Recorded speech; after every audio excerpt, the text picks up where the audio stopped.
Hi friends, நம்ம வீட்டில் இரவு சாப்பாடு என்னென்னா சுட சுட பூரி,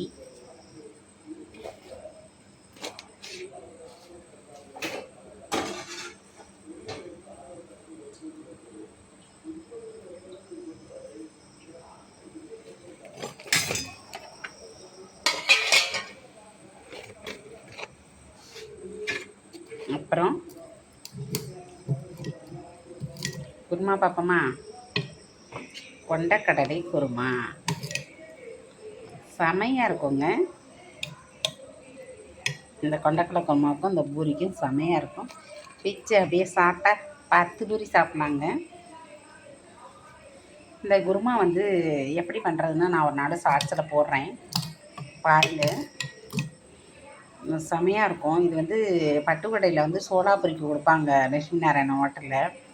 நான் அங்கே ஒரு வாட்டி வாங்கையில் தான் அங்கே கேட்டேன். அதுலேருந்து நான் அது மாதிரி செய்வேன். அவ்வளோ சூப்பராக இருக்கும் சாப்பிட.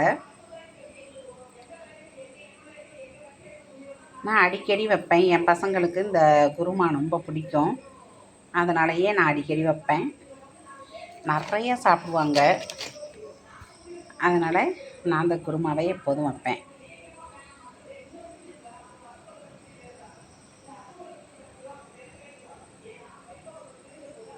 இந்த குருமா உங்களுக்கு பிடிச்சிச்சின்னா ஒரு லைக் கொடுங்க.